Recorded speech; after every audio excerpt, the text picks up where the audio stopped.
All right, hello. We are back with another episode of WWBTD. What would the behavior team do on this sunny Friday? The weather has broke. We're very excited to be here. So we have guests that you already know. We have Jen, Joy, and we have a special guest, Levi Erithson, joining us today. So we're very excited. I want to just start with just a little minor icebreaker. Jen, tell me what you're wearing on your feet right now. Nothing. Okay. Barefoot. Yeah. Fair. Thank you. Joy, what about you? I have on my beloved flip-flops that really need to go in the trash, but not yet. Okay. All right. Yeah, you're a big barefoot queen. I know that about you. So, and then Levi. Also barefoot. Wow. Okay. All right. So now we have some imagery of everyone's feet. That's wonderful. I'm in slippers. I have cold feet. This is just me all the time. So I'm always in slippers. Okay. So today's episode, I'm going to give the floor to Levi. I want you to explain maybe just your role and how your work connects with equity. This big word that we've all been hearing at DPS. So Levi. Sure. Well, thank you for having me today live from my living room. So my name's Levi Erithson. My pronouns are he, his, and him, and I am the program manager of LGBTQ plus equity for Denver Public Schools. This is a brand new role in the district, and I'm the first person in it. So I've been in this role since October, and what month? Oh, it's September. So I guess it's been almost a year. Wow, that's wild. So I do a lot of different work because even though this work has been done in the past by various different teams and different people in our LGBTQ plus Belong group, which is our affinity group for LGBTQ plus team members, it's kind of been dispersed, and became clear in the district that there was a need to have somebody to kind of be the filter and the hub for this work. And so I've done a lot of different things, but I want to definitely give credit to the folks that have been working on this stuff before me. And I also want to acknowledge that our board and our district have acknowledged LGBTQ plus equity in schools for a very long time, I think since 2003. So basically anything LGBTQ plus related in the district is what I do. That's a variety of things. I do professional development, our LGBTQ plus skills. I inform and advise schools about anything involving LGBTQ plus students. I review curriculum and make sure it's LGBTQ plus inclusive. And I kind of support all systems to help them be more supportive of our LGBTQ plus students and team members and our families. So some of those big level processes might be, this past summer, I worked with the DOTS team to add gender identities and a pronoun flag to Infinite Campus. We are, I think, the first really large school district to do so, and it's a huge lift. So props to the people on that team that I worked with to do that. But when I came into the district and I started visiting students, that was the number one thing they asked for. Why do we only have male and female to choose from? And so we added 3 other gender identities and a pronoun flag. And so that's some of the work I do. And then also kind of on the team member side, just making sure processes in HR are equitable and inclusive of LGBTQ plus folks. How does my work tie in with the cornerstone of equity, right? So by now, I hope that we all know that equity is everybody getting what they need to be the best version of themselves possible. I think there's someone riding a dirt bike outside of my door. Sorry about that. What we know from best practices and from really reputable longtime study and research from organizations like the Trevor Project and the Gay and Lesbian Student Education Network, which is short name GLSEN, is that LGBTQ plus students face unique challenges in schools. So in general, LGBTQ plus students are bullied and harassed more than their cisgender and heterosexual peers. And we all know that, you know, if a student doesn't feel welcome in a space, that they don't come to school as much, they lose out on the opportunities of their education.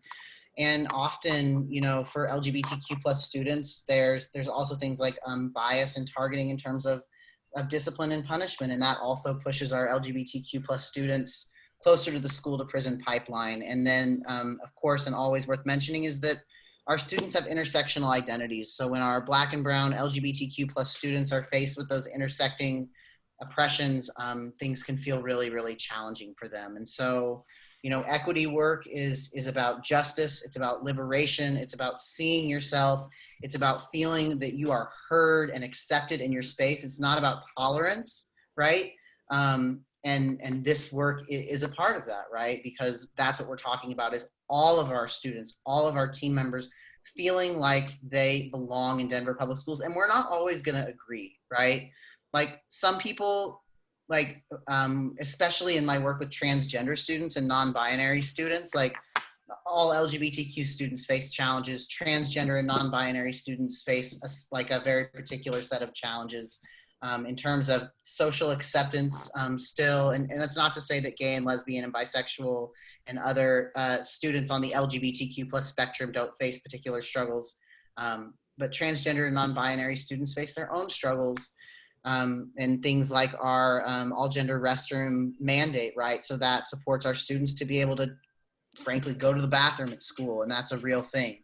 I lost my train of thought. So, you know, we want to support all of our students to feel seen. And that includes our LGBTQ plus students. Wow, that's incredible. It was just really awesome to hear all of these incredible initiatives that DPS is rolling out, and I can't believe that you're only one person kind of. Well, I'm one person, but teams are very, you know, teams are on board with this work, and people want to do the work. They just aren't always sure how. Yeah. So yes, I am one person, and I am standing inside of a district that is supportive and wants to do the right thing. So I want to make sure I'm spreading that to all the people that support this work. That's wonderful. I wanted to touch on one of the initiatives you mentioned about, you know, changing the pronouns in IC. And I've noticed that a lot of trainings that we've been to or that we've been a part of, you know, a lot of staff have adopted the use of pronouns. And I wanted, if you could kind of explain the importance behind the use of them, and just for some people who might not know why that's important. Sure, I would love to explain that.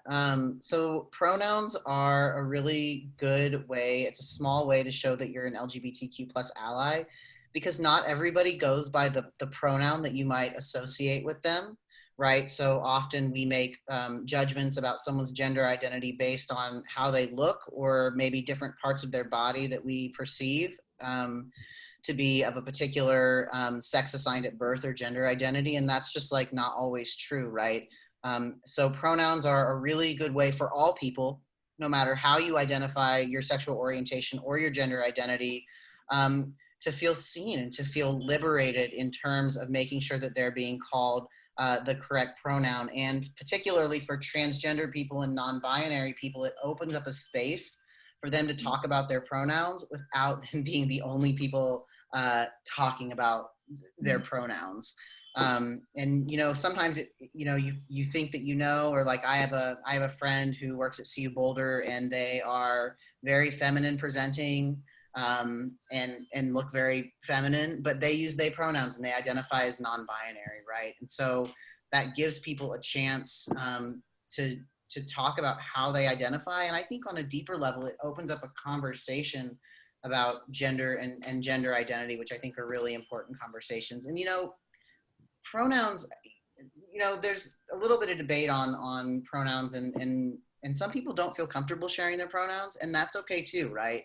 And so if you're in a space where you don't feel comfortable, you can say, you know, I prefer not to share my pronouns. You know, I think it's just that you respect and use the pronouns of others. Yeah, and it's a really wonderful, very powerful, and very, very, very important thing. Right, because it sounds like just by doing something so small, it really can make someone feel seen whereas it could be really detrimental otherwise, right? If they don't have a space. Like, do you have any sort of research or statistics about the use of pronouns or recognizing people? I don't know if I'm saying this right, but just like, I mean, I think there's data in the GLSEN Safe Schools report. I don't know the exact numbers, and so I don't want to misquote myself. sure.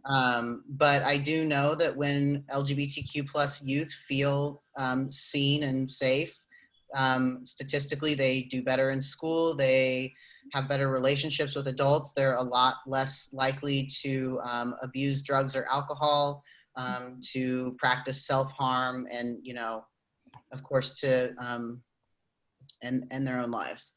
And transgender youth are at a much higher risk of suicide ideation and attempt than other students. And so I don't know the exact numbers on that off the top of my head. If you want to put a link in the chat, there's a report from the Trevor Project, which is a really excellent national organization. They just released a report about mental health and LGBTQ plus students. It's a 2020, so it's the most current. And then GLSEN does a Safe Schools, I think it's called the Safe Schools Climate Survey. I think they do it every other year. So the latest report that's published is from 2017, and I'm happy to include that in the chat. I think statistics can be really powerful, and I think like more important is our students' lived experiences. So if people are interested in data, I encourage you to look it up. I don't have any like real specific numbers off the top of my head. No, that's okay. I think just those resources amazing. We can certainly add those on our website for people to access. So that's wonderful. Thank you. Welcome. Yeah, go ahead, Joy. Levi, I have a follow-up question to that. So what else as team members or staff can we do to be allies? Because if that's changing those dynamics and that trajectory so much, what else can we do besides just using our pronouns? Sure, that's a really great question, Joy, and I really appreciate it. I think kind of in the meta sense, right, we can do things like make sure our curriculum is inclusive, right? We can go to the PDs that our district offers in order to deepen our knowledge of LGBTQ plus people. We can step in anytime we see someone being, harassed or bullied based on their gender identity or their sexual orientation. And I think that there's a deeper question too, and I believe that my work is not just about our LGBTQ plus students, it's about all students, and it's about how we disrupt gender norms, right? Like, how do we call into question the ways in which gender is constructed in our society? And that's not to say, like, if you're a person who was assigned female at birth and you identify as a woman, that's called cisgender, and you're a really feminine woman and you do stereotypically feminine things, that's not bad, right? Like, I'm not talking about destroying gender. Like, be who you are, be what feels comfortable to you, but don't be afraid to question, like, well, why, like, to students, like, I'll see students sometimes, I was talking to a parent the other day whose student loves these pink shoes, and it's a student who identifies as a boy. And people will ask him, like, well, why are you wearing those pink shoes? But that's space for a conversation, right? Well, why do these shoes only belong to people who identify as girls, right? So it's also doing things like just troubling what we think of as gender and gender norms, right? And I think that's actually work that is important and beneficial to all students, for us to question what we've been taught about masculinity and femininity, and to honor people's identities, right? And to honor where people come from, because for some people, like, stereotypical parts of masculinity or femininity might be really, really important, and we don't want to disparage that, right? We don't want to dismiss that. What we want to do is we want to expand, right? And so I think in LGBTQ plus work, and including trans students, you know what I mean? And recognizing that trans students are the gender that they say they are. Trans girls are girls. Trans women are women. We don't limit, we expand, right? So would the goal be eventually to remove that word trans? That is an awesome question, Joy. I don't know. It depends, right? So in the case that we remove trans, right, then we're assuming that we accept all women as women, right? And I think that's important. And for some people, right, having a trans identity and being recognized as transgender is really important. So I wouldn't advocate that we remove it. I would advocate that transgender women who for whatever reason, like, are not attached to the trans part of their identity, we respect that. But trans folks who are, we do. And like in IC, in the gender changes for IC, you can choose male, female, transgender, gender fluid / non-binary, and other. And so the reason that I chose to leave transgender in there is because for some people, that is very important. Like for me, I'm transgender. I am not a transgender male. I don't identify as a man. I identify as genderqueer. And so like for me, being trans is really important. That's an important part of who I am. I want people to know.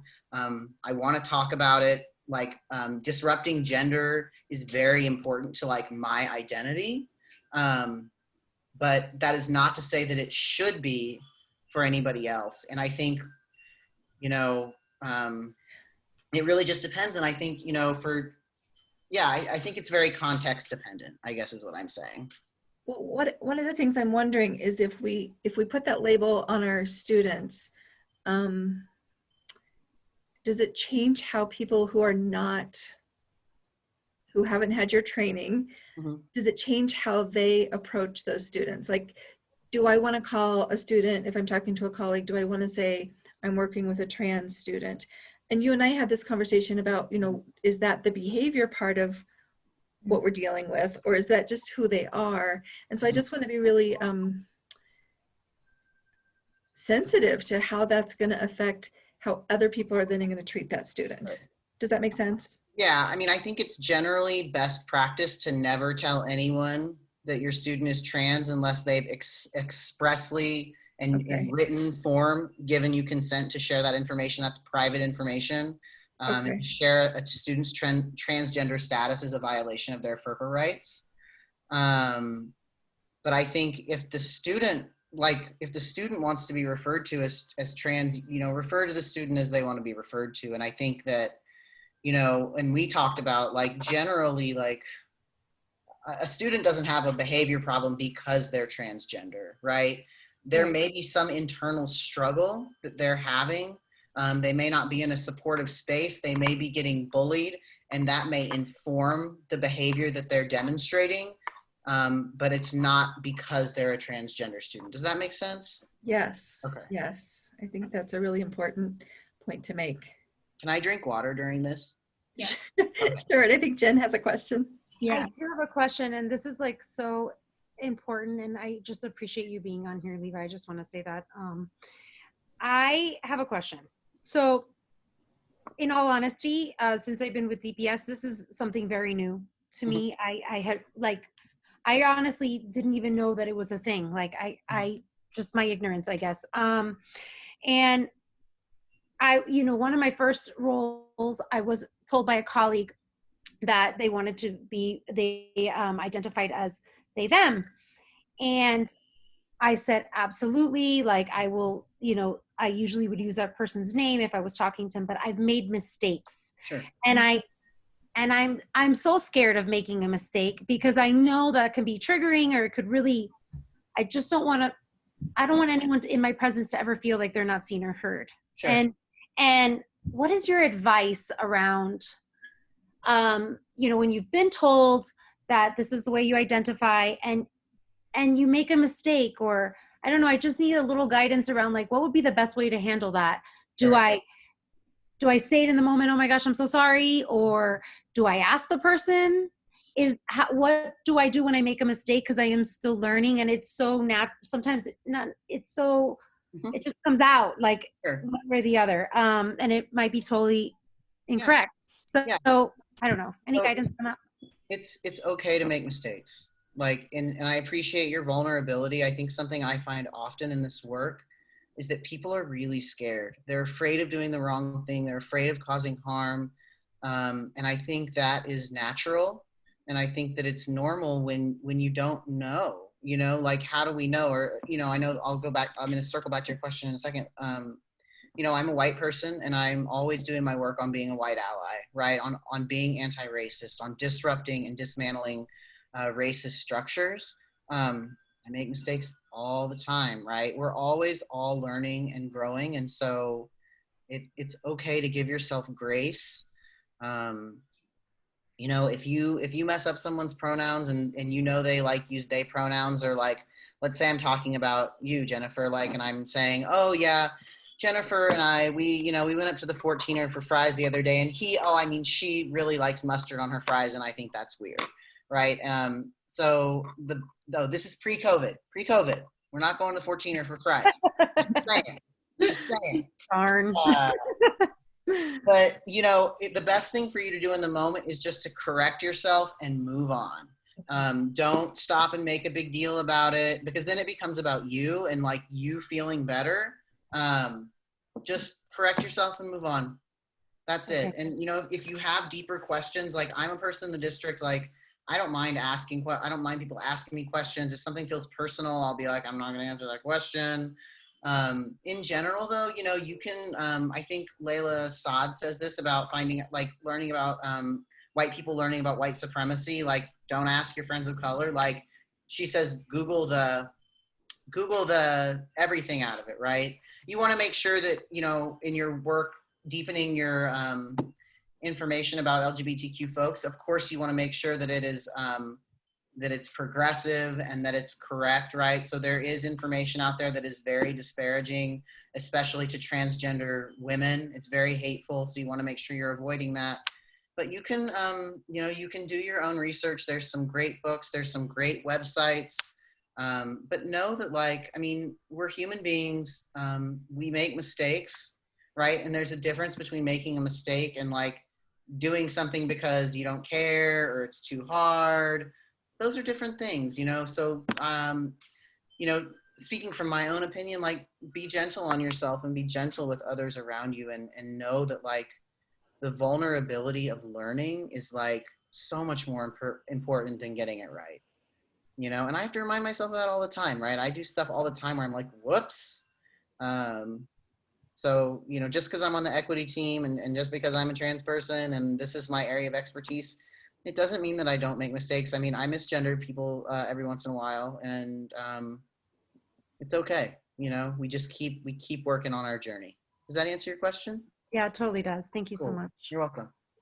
That's awesome. You know, it's we were just talking about getting stuck in our last episode, kind of in the same way you're talking about it. Like, instead of just pausing when you make a mistake and beating yourself up and being, you know, like, doing the shame game, it's just like, no, like, notice it, correct it, and you know, you'll do better next time. So it all relates, all this stuff, it's all related, and it's really cool to hear you speak about it. I wanted to just clarify one point.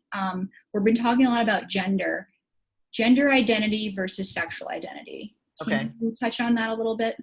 Yes, that is a great question. So let me start by saying there are kind of three different components when you're talking about what is in the umbrella term called dimensions of gender, or gender and sexual diversity, right? So that's kind of the umbrella term. So there's sex, gender identity, and sexual orientation. So those things kind of swim in the same pool, but they're not intrinsically linked, right? So sex, I prefer to call it sex assigned at birth. Some people might know it as biological sex, right? So when we're born, I think everyone is naked when they're born. I don't know. You know, we see the genitals that folks have, and we assign people a sex based on those genitals, right? And in general, that's male, female, and intersex. I've been doing some reading, actually. I can't remember the name of the book, but a book just came out about sex, like biological binary sex, male, female, is actually like, there's a lot of research that shows that it's also a social construct, and that sex has been defined in different ways throughout time and history. I don't know a ton about that, so I'm not going to take any quotes from that because I haven't read the book. I just saw the book. But, you know, sex is also determined by chromosomes, hormones, You know, an intersex person might be born with a like a genital makeup that is what you would not traditionally call male or female, right? And so you're born, you're assigned a sex, right? And then with that sex in general comes a gender identity, right? And so gender identity is socially constructed. It's how we learn about what our gender is based on the society and the norms that we live in. This can be based on education, media, particular time and place, religion, your family, right? It's based on a variety of things, and gender identity is the socially constructed learned parts, and then it's also how we see ourselves, like how we see our own gender identity. And our gender identity is made up of how we see ourselves, how we express our gender, and how the world sees us. So gender identity is very, very complex, and it's highly individual. I was reading this thing the other day, and someone was like, well, what's the difference between, you know, non-binary and genderqueer? And the person that responded, I don't remember what the definitions were, but it was really poignant what the person said. She said, like, to somebody on the outside, these things may seem very different, right? But to the person that holds that identity, it can be deeply important.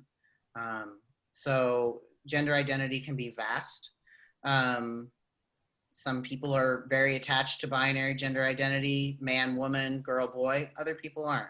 And then sexual orientation is who you're attracted to, right? So who you want to, you know, hold hands and cuddle with on a snowy day. And so there's lots of different ways to think about sexual orientation. And all different people can have all different sexual orientations, right? So a transgender woman can identify as a lesbian, right? And we respect that gender identity and that sexual orientation. And for some folks, gender identity is really fluid. It changes, it can change. Sexual orientation is really fluid. It can change throughout your life. So it's a very complex set of concepts that I don't want to simplify. Sometimes I think people really want to simplify concepts of sex assigned at birth, gender identity, and sexual orientation. I know we don't have a ton of time together, so like, I want to acknowledge the complexity and say that I'm doing my best to create the summary as it exists in my best practice and knowledge, but within that to know that like these are highly complex topics, and it's really important that we are giving them the respect and dignity they deserve, all of them, right? So if you identify as a cisgender woman, right? If you identify as a trans woman, if you identify as genderqueer, like how I identify, but I still identify as a transgender person. I just don't identify as a trans man, right? And that's like, I can talk about that if you want, but like there's a particular set of challenges that for me, right, as being, because I'm perceived as male, right? But there's a reason that I don't identify as male, but I use male pronouns, right? To me, it's very dissonant, and that's like my jam, right? Like I am not interested in gender at all. But this, and so people say, well, why don't you use they pronouns? It's like, because that doesn't describe how I see myself. Anyway, that's a not a tirade. What's the word I'm thinking of? Trajectory. So yeah, if you want to know more about it, I'm happy to send materials if anyone wants to email me. But yeah, it's a highly complex process, and I think for people it really blows their mind, right? And I think people feel, you know, very attached to their own identities, and so we see resistance, we see hatred, we see pushback, we see especially transphobia, hatred of transgender people. Cloaked as something else sometimes, but that's what it is, right? When we don't acknowledge transgender identities as whole and real and authentic, it's hate. That's what it is.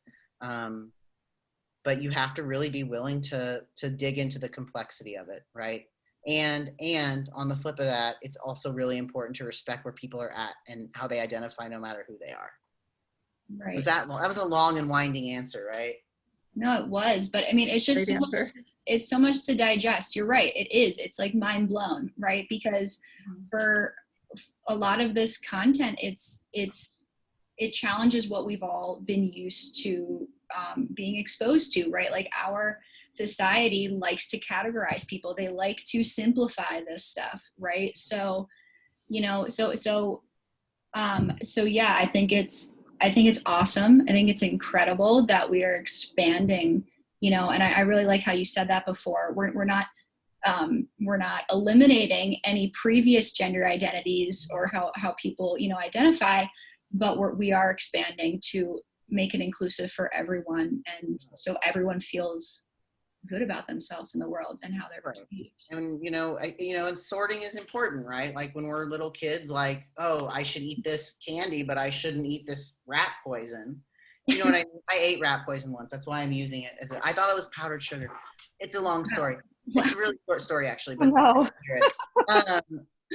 like it's not to say that sorting isn't important, right? But when we cause harm and damage to others, really want to rethink that, right? And our district actually is really progressive in this way, and so it's great to kind of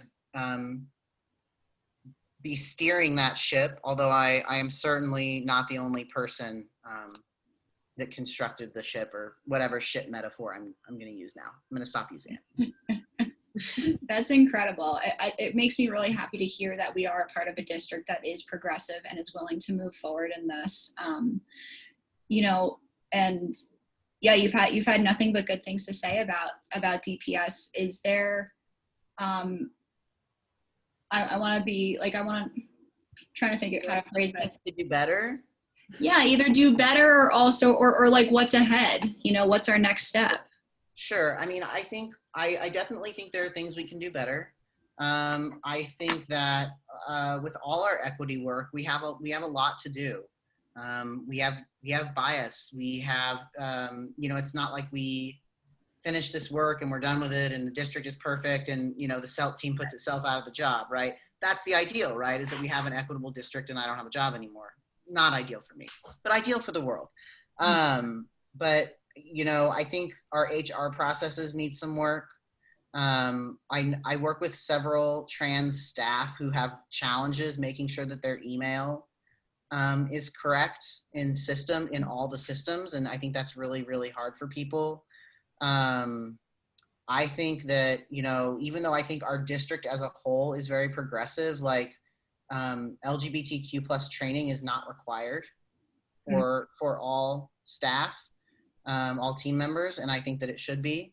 I think all gender restrooms, the single stall all gender restroom, I think that's a really great step in the right direction. Me personally, I don't think that's enough. I think, we need to have all gender restrooms and not all gender restrooms that are unsafe. There's a lot of fear around restrooms, and I think that, is something to be explored for folks that have that feeling. But there are ways to create safe, multi-stall, all-gender restrooms. So, for example, the C4C building at the University of Colorado Boulder, they have an awesome all-gender restroom that's multi-stall, and it's specifically designed with safety in mind. So I think the all-gender restroom mandate is great, and I think it's what our district is ready for now. But I think that we can do better, and I think just overall climate, right? And so that segues me into my next part. Like coming into this job, we don't have a lot of data on our LGBTQ plus students and what they're experiencing. The whole child survey has one question, and it's not very specific, it's very vague. And so I think as a district, it's hard for us to understand what's happening and then to set benchmarks for how to improve it, because we actually don't know. So that's coming up for me. I am going to be working with HR to kind of investigate their processes. I think that they're a great team and they want to do the right thing. They just need some guidance around it. And then I think continued support of students, right? Like I think sometimes people think like, oh, well, gay marriage is legal and, yay, everything's great for the LGBTQ community. And that's just not true. Our LGBTQ plus students face a lot of challenges, bias, hatred, bullying. And I'm not the kind of person that likes to frame things negatively. Our LGBTQ plus students are also powerful and creative and hilarious and like amazing human beings. But we have work to do to make sure that we're holding up those gifts and that uniqueness within our district, right? And then to go back to what I was saying to you, Joy, like again, this work is also about masculinity and femininity, honoring like the things people bring with them, right? The different things that people bring with them into our buildings, but also looking at where in our schools and in our work culture are there hyper masculine behaviors, you know, like where does stereotyping still exist? Where does sexism still exist? And I think we can do better with all those things. I don't have a grand plan for that. But I do have some really cool things coming up for GSAs that are in the works. And I also am working on how we can find out more about our LGBTQ plus students so that we can support them and serve them better. Wow. That's just so, I'm so excited to hear all this. I truly am. I think you've given us a lot to think about, and but all for the better, really. I want to thank you so much, Levi, for being with us here today. This has been such an awesome way to spend our Friday afternoon. I know I've learned a lot. Thank you, Joy and Jen, also for being here today. Yeah, this is another episode of WWBTD. We'll post some resources on our website and also Levi's email if you want to reach out to him. That's great. I just want to say to Levi, you said you're the guy in the district. I just want to thank you for being, or the person in the district that we go to with this question. Person, Equity champion for us. the equity champion for us. And I want to invite you to come back. Yeah, let's do it again. This is I know, I have so many more questions. Well, and also, I thought about rescheduling with you all because I'm getting a haircut on Monday and I'm my COVID hair. And I was like, but it's fine. It looks pretty good. So Perfect. yeah. So let's come back when I get a haircut. Okay. Me too. Good.